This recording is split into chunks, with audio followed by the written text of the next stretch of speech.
Hello everyone, I'm Aditi Rathore, one of the editors of the Fifth Estate. I have with me today Rithwik Reddy, contesting for the post of Co-Curricular Affairs Secretary. So my first question for you is regarding Inter IIT Contingent. Can you discuss your strategies to improve the contingent performance? Additionally, what is your perspective on contingent probables? Do you want to have them? And if so, how do you plan to mentor the selected students? So regarding the Inter IIT Tech contingent, one interesting that I've noticed is if you compare it, if you draw parallels to it with the Inter IIT sports contingent that we have, which is pretty successful, we have won first place this year. One thing that they do there is they also train or / cultivate talent from the first year itself through initiatives like NSO. So through NSO, they train freshies in sports and then they put them in probables, and year long they'll have various competitions. They participate in Inter IIT. For Inter IIT Tech, we don't have anything of that sort for freshies. So this is where my initiative NTA comes into play, where we plan to train freshers, or more like give freshers an experience of tech in the first year itself. And regarding what is my perspective on contingent probables, I do think that we need to have contingent probables for tech segregated by various domains. It could be AI/ML or robotics, aerospace, things like that. And under one of the changes that I propose, we plan to make this contingent a year-long thing instead of something that gets formed 2 or 3 months prior to the Inter IIT. For training, we will have contingent captains for each of these domains to train them. You can also get ex-Inter IIT Tech participants or maybe C5 club heads help to train these people in various problems. My second question for you is, how do you intend to guarantee transparency in the team selection process? So from my experience in Insti and my experience in the co-curricular sphere, what I believe is that co-curricular sphere is one such sphere where the current system is already maintains utmost transparency and fairness in selection. Now, what measures will I take to already bolster this, system that is very good?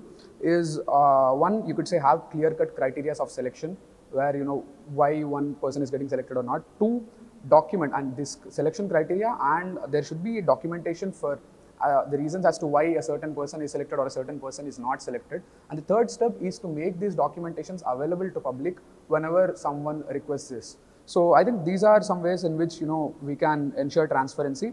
But I, for one, again believe that at least in the co-curricular sphere, this has not been a major issue. Moving on to your manifesto specific questions, given the existing roles of NSS, NSO and NCA in fostering extracurricular talent, how do you envision the National Technology Appreciation fitting into this framework?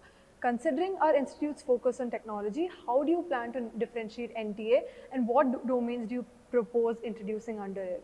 So yeah, through initiatives like NSS, NSO and NCA, our institute kind of focuses on the people. If you look at NSO, there are students who are athletically inclined. And if you look at NCA, people who are artistic in nature do choose that. But there is a vast majority of the students who are neither athletic nor artistic but are technically inclined. So NTA, I envision it to be a platform where people, for it to be a space where people who are technically inclined can come out and do something extra rather than what they are doing. And considering the second question, considering our institute focus on technology, the way I plan to differentiate NTA is that I'd like to highlight 3 points. One, this is something that is voluntary, unlike some of the mandatory coursework we have.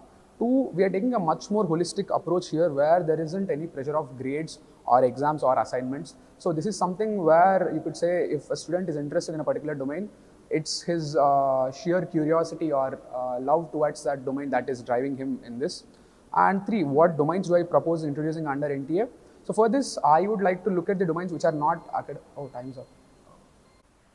My fourth question for you is, considering that eCell already provides numerous fellowships and opportunities for students to engage with VCs, how do you propose that the establishment of VC clubs will contribute differently, especially when eCell already covers this aspect? What unique value or additional benefits do you imagine these VC clubs bring in? So let's break down the various opportunities that eCell provides to engage with VCs. One, it could give student entrepreneurs the opportunity to pitch in front of VCs by calling them for networking sessions. Two, they could call VCs for lecture series or something where if a student wants to break into that, he could learn. Three, if any VC firm voluntary or has a fellowship of its own, they approach eCell, and through eCell they publicize it through Insti. Now, what do I propose this VC club will do? This is where we give students the chance to experience the work of a VC, which I don't think about the 3 listed things, it's not really happening. And what unique value benefits or what added benefits will this VC club give? One, we plan to give students of IIT Madras an experience or a chance to work in VC industry, which is conventionally very tough to break into. And and the second thing is we strengthen ties with various VC firms through this, so that in the future we can call them for placements. or internships. My last question for you is, what incentives do you propose for PG students to encourage their contribution and mentorship in C5 projects, especially considering their already demanding workload? And how do you plan to make participation for C5 projects appealing and beneficial for them? So if you look at the three major pain points or problems that PG people face in joining C5 or any other clubs, one, as you said, is their workload. Two is their lack of information that is available for the PG students. Three is improper outreach that is happening from our side, like whatever it could be, like not proper outreach. And four could be an issue with guides also, wherein some guides are observed to not allow their PhD students or PG students to participate in this.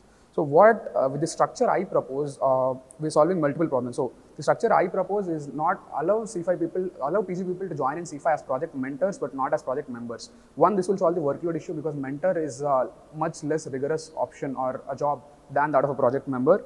Two, for the lack of info and the outreach issue, this is where I as a Co-Curricular Affairs Secretary will be collaborating with the Research Affairs Secretary to ensure that targeted publicity is done and the info is reaching PG students through the right handles, that is, RAS or PG handles rather than UG C5 handles.